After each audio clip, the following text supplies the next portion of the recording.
Olá, muito boa noite, sejam todos muito bem-vindos e bem-vindas à edição desta quinta-feira, dia 31 de julho de 2025 do Cidadania S.A., seu jornal diário com as notícias e os absurdos do Brasil e do mundo, o jornal que tem tirado o gado do sério. Vamos continuar. Hoje eu vou falar da PF de olho nos Bolsonaros, Eduardinho também. Pesquisa sobre Lula, aprovação melhorando, tarifaço, obviamente, uma lei que o presidente sancionou ontem, bem legal, e Carla Zambelli.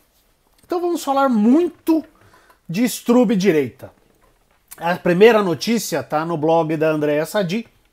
Eduardo Bolsonaro escala crise e investigadores têm material robusto para indiciá-lo por coação. Articulação internacional liderada pelo Bananinha e pelo youtuber bolsonarista, filho de ditador, o Paulo Figueiredo, tem como objetivo escalar os ataques e ampliar a pressão contra autoridades brasileiras. E isso, segundo investigadores e autoridades ouvidos pelo blog da Sadi, agrava a situação jurídica de Jair Bolsonaro e do próprio Bananinha. Em nota publicada ontem, após a confirmação da tarifa, o deputado afirmou que a medida era uma resposta legítima. Ele continua se vangloriando da tarifa e da Magnitsky que botaram em cima do Alexandre. Quem acompanha as redes daquele ser ignóbil, daquele ser execrável, aquela família execrável, né? Não há qualquer sinal de recuo por parte do Bananinha, nem mesmo entre os familiares. Segundo fontes do núcleo bolsonazista, a tendência é de intensificação dos recados que já vêm sendo dados a ministros, a policiais federais e a outras autoridades. O objetivo seria trazer mais sanções e piorar o clima que inviabiliza qualquer negociação entre o Brasil e os Estados Unidos sobre o tarifaço. Ele ameaçou o Gilmar Mendes, e o Barroso, o Bananinha. O Gilmar Mendes e o Barroso também. Mas a gente viu que o tarifaço foi um tarifinho. Teve, mas por volta de 700 produtos ficaram fora do tarifaço. E se adiou o início para 6 de agosto. Tem uma semana ainda. Deixou café lá dentro, carne lá dentro. É o momento que os Estados Unidos tem menos produção de carne bovina. Será que eles vão deixar os cidadãos deles lá sem carne ou pagando uma fortuna por carne? Não sei. Acho que não, mas vamos esperar. Então, assim, outra matéria que eu li também sobre isso é que a chance do Bananinha ser preso quando ele botar os pés no Brasil é enorme. Aí vai vir gente falar que o STF, que é a ditadura da toga, que é perseguição. Olha o que o cara tá fazendo, meu Deus do céu.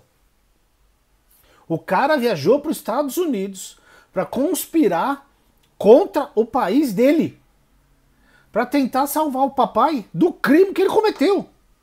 Então, assim, se você faz parte dos 20% mais ou menos que ainda defendem o Bolsonaro, a família, todo mundo, não, cara, tipo, vai procurar tratamento, sabe? É dissonância cognitiva. Se tem algum tipo de problema, psiquiatra talvez seja uma boa ideia para você, tá bom?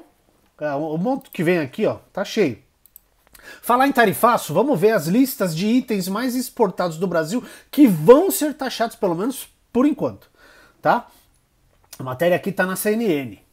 Itens como petróleo, peças de aeronave e suco de laranja não serão sobretaxados com a alíquota de 50%. Eu trouxe essa informação ontem, o que representa um alívio tal. Outros itens relevantes para a balança comercial com os Estados Unidos, no entanto, não foram incluídos na lista de exceções. O café, por exemplo, que representa 4,7% do total exportado aos estadunidenses, vai ser tarifado. No entanto, o setor vê espaço para negociações e querer que pode haver no futuro uma redução dessa alíquota. É o que a gente imagina. Os caras vão ficar o quê? Sem café? Não vão ficar sem café e não vão pagar uma fortuna numa xícara de café, tá certo? É assim. Outro item que movimenta a corrente de comércio e será sobretaxado é a carne bovina, como eu estava falando. Os Estados Unidos são o segundo maior mercado do setor. Os produtores também acreditam na possibilidade de um recuo se a negociação for bem feita. É óbvio que vai recuar, tá? Então vamos lá, os principais itens brasileiros que serão sobretaxados pelos Estados Unidos, segundo dados do governo federal de 24. Café não torrado, uma participação de 4,7%, como eu disse, algo em torno de 1,9 bilhão de dólares em valor exportado. Instalações e equipamentos de engenharia civil e suas partes, 3,6% e 1 bilhão e meio de dólares. Carne bovina, 2,3% da exportação e 944 milhões. Chega nem a 1 bilhão. Madeira parcialmente trabalhada e dormentes de madeira, 1,8% e 737 milhões. Cal, cimento e outros materiais de construção, exceto vidro e barro, 1,8% e 709 milhões. Açúcares e melaços, 1,5% das importações e 610 milhões. Então não tem nada assim que você fala, certo? Vai ser um absurdo. Mas é injusto e tem que ser desfeito. E vai desfazer como? Negociando, conversando. Porque lá também eles já estão reclamando nos Estados Unidos. Ou vocês acham que os cidadãos e os políticos de lá estão achando legal isso aí? Porque quem que vai pagar essa taxa? Quem importa lá. Certo? É lá que vai pagar. Então, vai ficar mais caro o produto para quem consome. Será que vão querer isso? Acho difícil, né? Acho bem difícil. Vamos falar de Alexandre de Moraes e da Zambelli. Outra golpista que está presa na Itália e agora diz que vai tentar usar a carta da saúde. Mas vamos ver o que o Alexandre falou. Moraes determina que a AGU tome providência sobre a extradição de Zambelli, matéria da Fernanda Vivas, do G1 e da Globo. O ministro determinou hoje que a Advocacia Geral da União, a AGU, acompanhe e tome providência sobre a extradição da deputada Carla Zambelli, do PL de São Paulo, para o Brasil. Ela tinha fugido para o país e está presa lá na Itália. A partir de agora, o órgão do governo brasileiro vai acompanhar o processo e pode informar na tramitação da ação penal sobre o andamento da extradição. O Brasil já deu entrada formal no pedido de extradição da deputada para que ela cumpra a pena de prisão em solo brasileiro. O advogado declarou que vai trabalhar para que ela não seja extraditada. São muito corajosos o pessoal da extrema-direita, né? Esses golpistas e tal. São muito corajosos. Daqui a pouco eu vou falar do líder deles, tá? Caso o pedido de extradição seja aceito, Zambelli disse ainda que vai pedir para cumprir pena na Itália. Ela está num presídio lá, eu já falo disso. Segundo advogados consultados, esse é um processo longo que deve durar de 6 meses a 1 ano e meio, processo de extradição, tá bom? A deputada passa nessa sexta, amanhã, por uma audiência de custódia na Itália. Carla está detida no presídio feminino de Rebibbia, a meia hora do centro de Roma, na parte norte de Roma. No procedimento, a justiça local poderá relaxar a detenção ou dar prosseguimento ao pedido de extradição feito pelo Brasil. A Itália pode extraditar seus cidadãos com base em tratados bilaterais ou internacionais. No caso do Brasil, há precedente. E ela diz que está num presídio com superlotação, parece que tem 369 mulheres. Mas assim, como diz o pessoal deles, se tem 369, por que cabe 369? E daí? Eu não sou carcereiro, não é mesmo? Não quer ser preso, não faz caca. É igual o chefe dela, o ex-chefe. O ex-querido, que agora brigaram, né? Um não presta mais pra nada. Diz que tá ruim da saúde de novo, mas tava em cima do caminhão ontem, numa motociata, não tava? Toda vez que ele sobe num troço desse, no dia seguinte ou 2 dias depois ele passa mal. Diz que tá com crise de soluço. Ô, tadinho. Ele tá com crise de soluço. Meus sentimentos, querido. Melhoras pra você, tá bom? Tá tentando entrar com esse lenga-lenga de saúde pra pegar a prisão domiciliar. O chefe da quadrilha. O bandido mor. O vagabundo maior. Certo? Espero que não cole. Mas assim, para subir em caminhão e não sei o que, fazer motociato, escambau a 4, dar autógrafo, tirar foto, mal, tá bem. Aí, viu que o negócio não pegou do jeito que ele queria o tarifaço, tá passando mal, né? E assim, o tarifaço, o Trump e o Bolsonaro, tem uma matéria hoje da Pública fantástica. Eu não vou ler inteiro porque ela é enorme, mas é uma investigação maravilhosamente bem feita da Alice Maciel, na Pública, agência pública, apublica.com.br.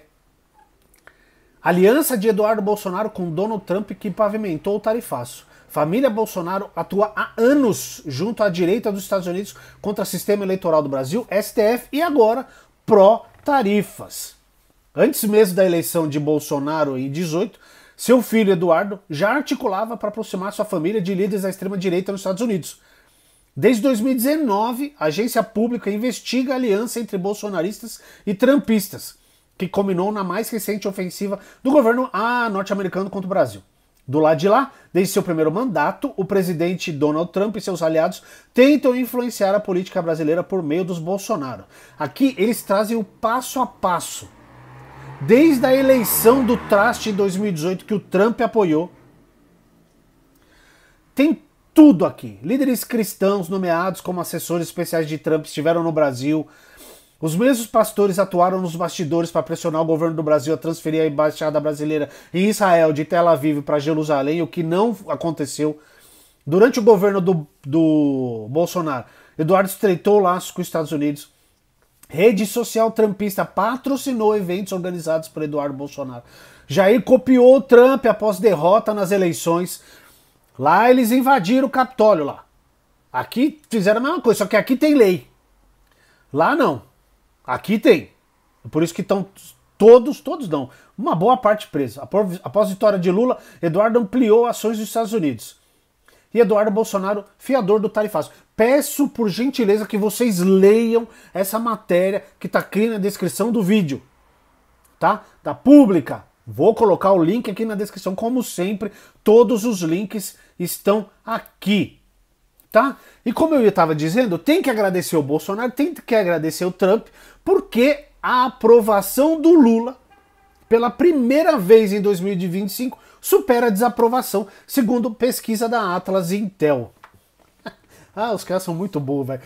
A aprovação do presidente Luiz Inácio Lula da Silva superou a desaprovação pela primeira vez em 2025. O levantamento mostra que 50,2% dos brasileiros aprovam Lula, contra 49,7% de 2 semanas antes. A desaprovação caiu de 50,3% para 49,7% no mesmo período. Segundo a Atlas, a última vez que o presidente registrou um saldo positivo de aprovação foi em outubro de 24. A Atlas entrevistou 7.334 pessoas de 25 a 28 de julho, com margem de erro de mais ou menos 1 ponto percentual. Então, assim, óbvio, o Lula está trabalhando para defender a soberania nacional. Está trabalhando para ajudar os que serão atingidos pelo tarifaço. Não está se dobrando como a família Bolsonaro fez e fará aos Estados Unidos. Como a Haddad falou, o Lula não vai ficar abanando o rabinho para o Trump como o Bolsonaro faz. E isso tem influência na imagem. O governo Lula foi avaliado como ótimo bom por 46,6%, com um aumento de 3,2% em relação à última pesquisa. 48,2% avaliaram como ruim péssimo, representando uma queda de 1,2%. Para 5,1% o governo é regular. A pesquisa Atlas mostra que a aprovação de Lula melhorou no Sudeste, região governada em sua maioria por governadores de oposição à extrema-direita. Os dados mostram que 50,9% avaliam de forma positiva Lula e 48,9% desaprovam. Tá? E Lula volta a liderar todos os cenários de segundo turno para 2026.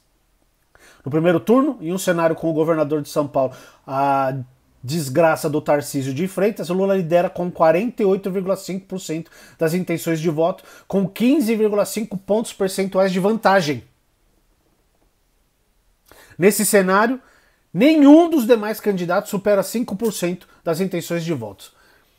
Tarcísio, não adianta apagar a fotinho de você com o bonezinho do Maga, não. Aquele vídeo é eterno. Você ficou e continua do lado de um cara que está ferrando o seu estado. Quer dizer, não é seu estado, não é o estado que você governa, porque você é carioca. Né? O cenário eleitoral no qual Michele fosse candidata, Michele Bolsonaro, Lula tem 48,5% e Michele 29,7%. Caiu, hein? E assim, tem aqui todos os cenários, tá? Na matéria. Segundo turno ganha todo mundo também. Então, assim, obrigado Trump, obrigado Bolsonaro, obrigado Bolsoamebas, ignóbeis, tapados, que continuem apoiando. Eu acho que o Eduardo tem que continuar o que ele tá fazendo. Continuem, é isso mesmo. Continuem, tá? Tá ótimo. Outra coisa que ajuda também na popularidade do Lula a aumentar é o quê? O desemprego atinge 5,8% no trimestre encerrado em junho. Menor nível da série histórica, desde que começou a ser medido em 2012. Perdão. O desemprego no Brasil para o trimestre de abril a junho de 2025 foi de 5,8%, uma redução de 1,2 ponto percentual em relação ao trimestre de janeiro a março de 2025 e queda de 1,1 ponto percentual frente ao mesmo trimestre do ano anterior. Trata-se da menor taxa de desocupação já registrada na série histórica iniciada em 2012. Tá? Olha aqui. Desemprego com menor taxa histórica. Brasil fora do mapa da fome. Brasil enfrentando uma nação que está tentando acabar com a nossa soberania, que está tentando influenciar no sistema judiciário. O sistema judiciário brasileiro é independente. O legislativo e o executivo não têm ingerência sobre o judiciário. E é assim que tem que ser. O Lula ficou 1 ano e meio preso, não tentou nada. Ficou lá e aceitou. Os outros, não é mesmo? Aí começa, tô doente, a Zambelli, não, tô doente, eu não posso ser presa. São todos machos, corajosos, em cima do carro de som, na Paulista, mas na hora do vamos ver, são todos frouxos, tá? Cadê? Aqui, notícia boa. Perdão. A última. Lula sanciona a lei que proíbe o uso de animais em testes de cosméticos. Ótimo, presidente. O ato normativo foi publicado no Diário Oficial da União quinta-feira, hoje. O projeto foi aprovado pela Câmara no início de julho. O presidente Luiz Inácio Lula da Silva sancionou essa lei que proíbe o uso de animais em testes de cosméticos, produtos de higiene pessoal e perfumes. O ato normativo foi publicado, como eu disse, no Diário Oficial da União hoje. A proposta tramitava no Congresso Nacional desde 2013 e foi aprovada pela Câmara dos Deputados no início de julho. Demorou 12 anos para a Câmara aprovar isso aqui. De acordo com o texto, os testes passarão a ser proibidos, inclusive para averiguação de perigo ou segurança dos produtos. Além disso, os produtos que tenham sido testados em animais antes da entrada em vigor da lei poderão manter sua autorização de comercialização. O projeto determina que após a entrada em vigor da lei, os estudos baseados em testes feitos com animais não devem ser considerados. A única exceção permitida pela nova lei é para cumprimento de regulamentação não cosmética nacional ou estrangeira. As empresas fabricantes ou que comercializem os produtos devem apresentar as evidências do fim não cosmético do teste. Nesses casos, as empresas não poderão incluir em seus rótulos ou invólucros a menção, logotipo ou selo não testado em animais, livre de crueldade ou expressões similares. Tá? E o Alckmin, que foi tomar café hoje com a Ana Maria Braga. Vocês prestem atenção como o Lula é um baita de um negociador. Como ele é bom de negociar. Até pouco tempo atrás, quem acreditaria que Geraldo Alckmin estaria num programa da Rede Globo defendendo Lula? Me diz, quem acreditaria nisso? Ninguém acreditaria nisso, certo? Então é isso aí, pessoal. Leiam todas as matérias que estão aqui na descrição do vídeo, tá? Tô vendo se tem alguma coisa nova. Ó, presídio que abriga Zambelli na Itália tem superlotação e 1/3 de estrangeiras. E daí? Não sou carcereiro. O Bolsonaro tá passando mal. E daí? Eu não sou médico. Ah, tem uma última aqui. Essa é importante, tá? Vou fazer até um corte dessa daqui para colocar separado, que é muito bom para os tontos que ainda defendem o cara. A BIM avisou que iria faltar oxigênio em Manaus na pandemia. Matéria do Jamil Chad, fantástico Jamil Chad, na Vero Notícias. A ABIN admite que houve uma subnotificação de mortes pela Covid-19 em Manaus, cidade que se transformou no símbolo do colapso da resposta do governo Jair Bolsonaro diante da pandemia. Documentos também revelam que os agentes do serviço de inteligência avisaram com meses de antecedência que faltaria oxigênio na capital do Amazonas, o que acabou ocorrendo em 2021. A agência, sem alarde, publicou em 2025 um documento no qual traz as memórias do seu trabalho durante a pandemia. E os informes e relatos de agentes apontam que o risco de explosão no número de casos havia sido já alertado. Mas, como sempre, nada foi feito por conta do querido ex-presidente, não é mesmo? Num briefing interno de 11 de maio de 20, por exemplo, a ABIN apontava para a relação entre o garimpo ilegal e a proliferação da doença. Aspas. Uma nova dimensão especialmente preocupante dessa expansão é a possibilidade de contágio de populações indígenas pelo novo coronavírus. O trânsito de pessoas em função do garimpo rompe a barreira de isolamento relativo que tem sido responsável por proteger essas populações ou, ao menos, por retardar a disseminação da infecção, alertaram. O risco é potencializado em virtude do quadro de contágio acelerado na cidade de Manaus, que vive uma das situações mais críticas do país. Apesar da sua população reduzida, o estado do Amazonas é atualmente o quinto em número de mortes confirmadas por coronavírus e seu sistema de saúde já se encontra sobrecarregado, indicava o relatório aqui, tá? Relatórios da ABIN contestavam versão oficial. Mas é o testemunho de um dos agentes, cujo nome foi mantido em sigilo, que expõe a dimensão dos problemas na cidade. Seu relato era de que os informes produzidos pela ABIN em Manaus iam no sentido contrário à versão oficial do governo Bolsonaro. Aspas. A realidade que relatavam os documentos não se alinhava com o discurso que na época defendia que as notícias que saíam na mídia sobre Manaus eram exageradas. Só que não eram. Pelo contrário, o que a imprensa mostrou foi pouco perto do que aconteceu de verdade, constatou o oficial da inteligência que trabalhava na Superintendência Estadual do Amazonas. O agente conta que a primeira vez que ouviu falar do novo coronavírus no contexto do trabalho foi em uma visita de cortesia que fez ao consulado do Japão em Manaus em dezembro de 19. Aí ele fala aqui, tá, taranã. De acordo com ele, a ABIN logo constatou que os números oficiais de mortes, por exemplo, que eram os que a imprensa divulgava, eram subnotificados. Ou seja, diminuíam o número de mortes. Aspas. Segundo esses dados oficiais, só se contabilizava a morte por Covid-19 de pacientes que tinham passado por algum teste com resultado positivo. Mas o número de doentes que eram testados lá era muito restrito.